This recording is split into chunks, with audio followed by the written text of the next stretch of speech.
I have a feeling we're about to get stuck.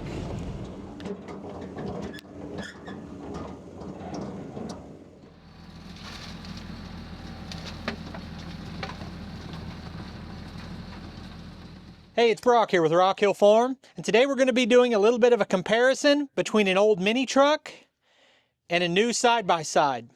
I've been wanting a side-by-side as long as I've had my property, but I just can't get over the price tag on a lot of them. Some of these machines are $25,000, $30,000, $40,000. So I think these used mini trucks or the more affordable side-by-sides are kind of more up my alley. Jake's had both of these machines for at least a year, and he's going to help us do a little bit of a comparison, especially if you're looking at a used machine or a lower cost machine. Which one of these two is going to work out better for you? So this is a Japanese built, it's a Daihatsu Hijet is the model. So Daihatsu is a branch of Toyota, or they're affiliated with Toyota. At least that's the impression that I'm under. I don't know everything about these trucks, but I was intrigued enough to buy one about a year ago. This one in particular is 96, I believe, so it's 28 years old, and the thing is really neat for what it is. I mean, I think I paid $8,000 for it. It's got 130,000 kilometers on it, but it's a four-wheel drive, it's 2-range, 5-speed manual with a PTO driven dump bed. A couple things stood out to me in your description there. Number one, $8,000. That's about the price. That's a bottom end price on a new side-by-side. Also, as I was looking at used side-by-sides and these used mini trucks, if you're getting them with a lot of miles on them, feels like they're going to be in that same kind of price range. You can find these as low as $3,000, and then they just keep going up from there. But the other thing that really stood out is 130,000 kilometers. That's like 80,000 miles. And I'd be surprised if you put 80,000 miles on one of these side-by-sides without a complete rebuild on it. So probably longevity of it is going to be a... Yeah, everything's automotive quality in these things. So, you know, if you can find an older one like this that's in decent shape, all those components are going to last. And from what I've found tinkering around on this thing, for all the miles and the age, it's pretty original. I haven't found anything that's been replaced, especially nothing major. Tinkering around the shop kind of fixes, like the radiator fan or little fuel problems. Everything you can work on yourself, which is cool. So we drove about probably 15 or 20 miles in that mini truck to get to this property, and it didn't feel like a problem driving it out on the highway. We're going about 60 miles an hour. A couple people are passing us, but not quite the same as taking one of these on the highway. It felt a lot more roadworthy, honestly. So we're going to splice in some footage right here showing these two machines trying to drive down a muddy trail. You can see all this mud we're dealing with right here, and it just continues to be muddy. We're way back on this property.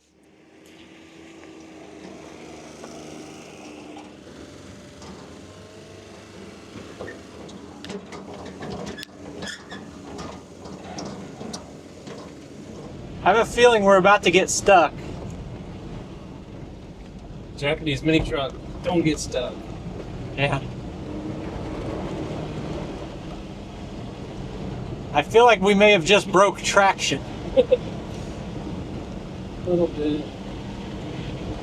This sucker is sliding all over the place. It's hard to tell from this point of view, but the mini truck is fishtailing all over the place, and it feels like if we stopped, we might have a hard time getting going again. We used momentum to make it all the way down here. We made it, but barely. We're here. There's a side-by-side right there. We could see if it'll make the same trek. Look at those tiny little tires on this thing. I was surprised it even pulled down through this mud. This, I mean, it's not huge, but that's a lot more aggressive tire on it. This should be a more capable off-road vehicle, but we're going to see how it compares on that same muddy stretch.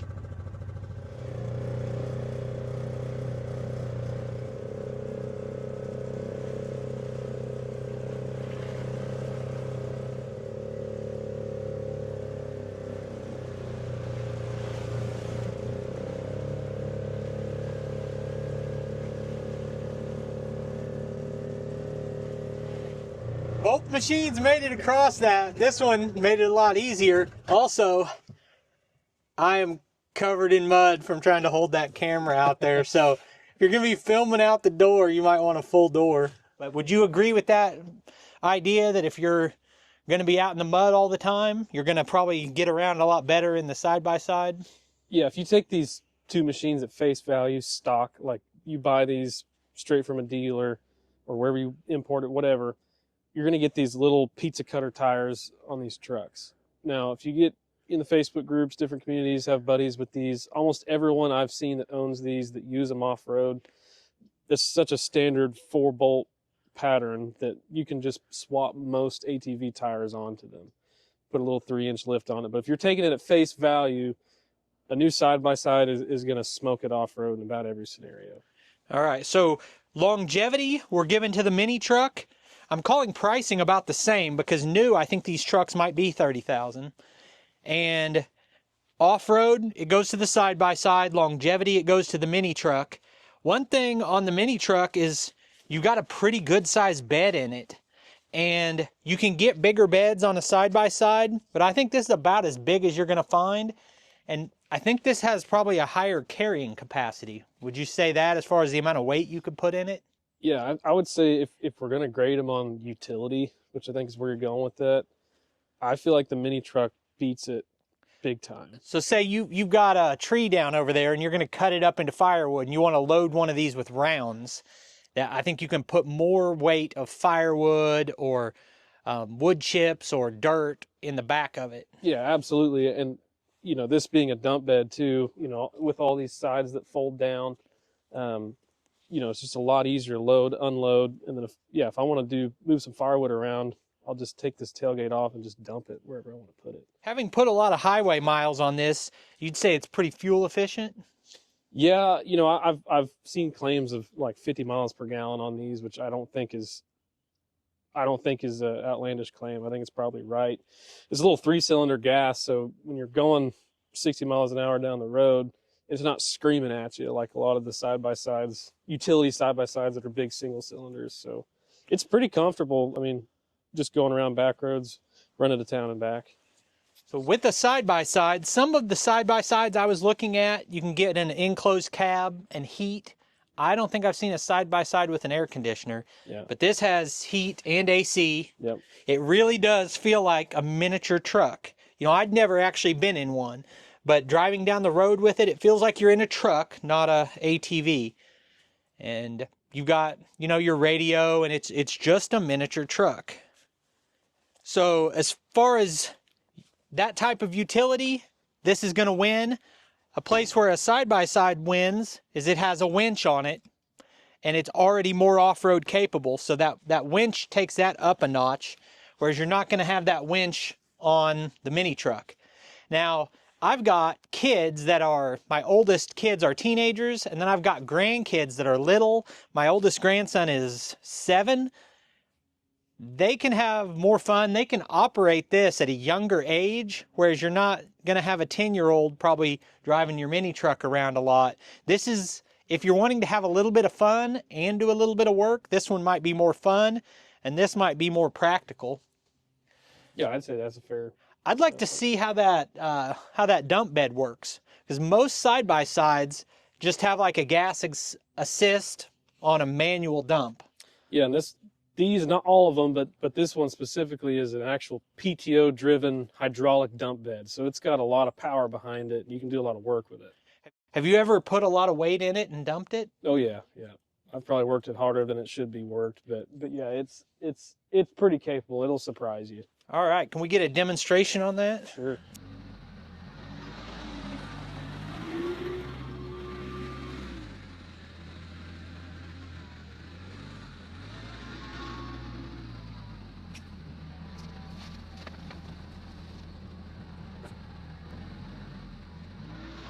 So give me your best guess on the amount of weight.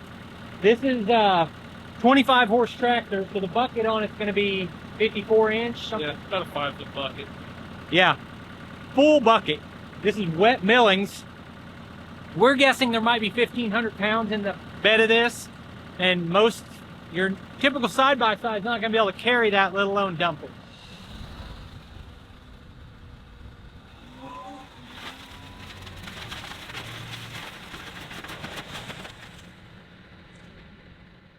I know this video is about side-by-sides and mini trucks, but A lot of people had an interest in this 2515 with a cab when I showed it the first time a few months ago. This machine's been on this property for over a year. It's got like 140 hours on it. I've baled hay with it. The heater will burn you out. The air conditioner works. Pretty nice machine.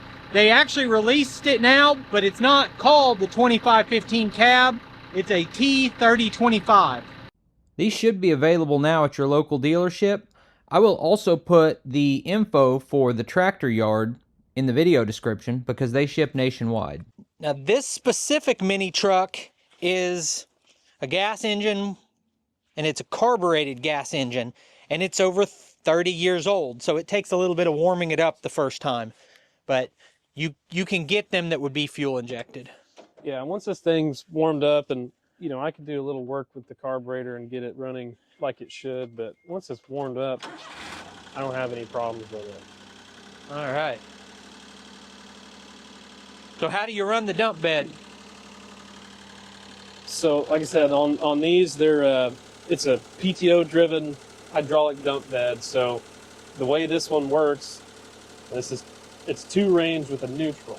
So when you want to run the hydraulic dump, put this in neutral, find a gear, and then this runs your PTO. So I've just engaged it, and it's going to idle up. I can accelerate.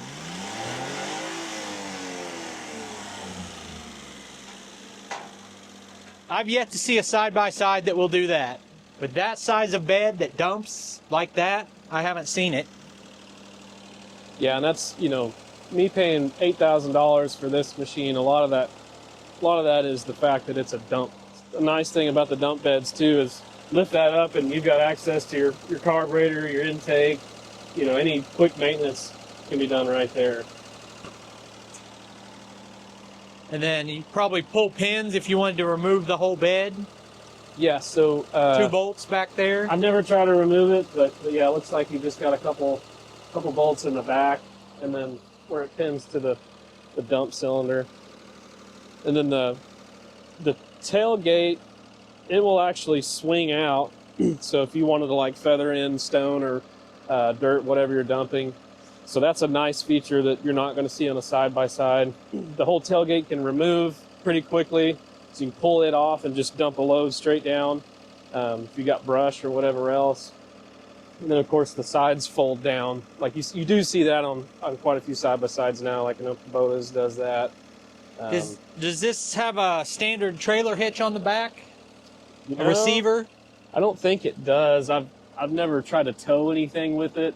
But having the larger bed, you have less need for towing. I think I'd like to have one on there so I could pull a log splitter behind it. Yeah. But, you know, anybody with a little bit of fabricating skills could put that on there. Yeah, easily. I'm sure you can find bracket kits for it on the internet. I just haven't really had the need myself.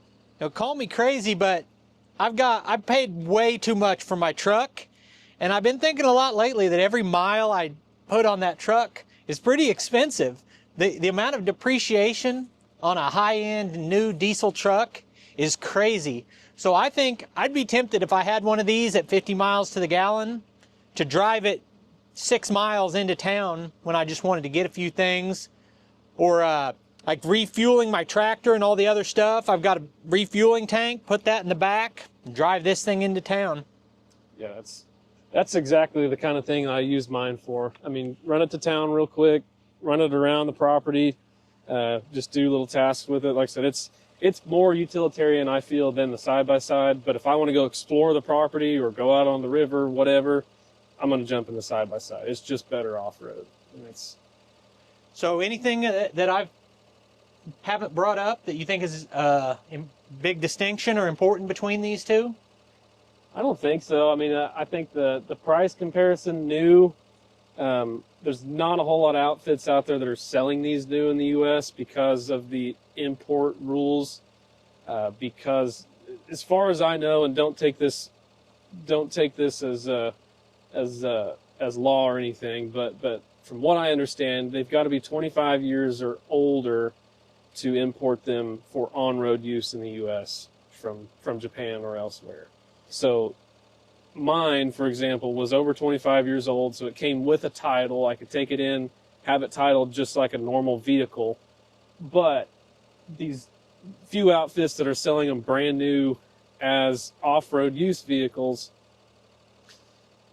there's certain places, like I know in Oklahoma, there's some laws that I think would allow you to still tag those. So like I said, there's some gray area there, but just if you're doing your research looking to buy one, you know, really consider the laws around on-road use where you're at. So let me know what you guys think about these two machines. If you were going to buy something today and you're looking to be in that $4,000 to $10,000 range, would you be more likely to buy this or this? And which one of them do you want to see on my channel? Anyway, I appreciate you taking time to watch the video. I'll put links on the screen to a couple more of our videos, and I'll see you next time.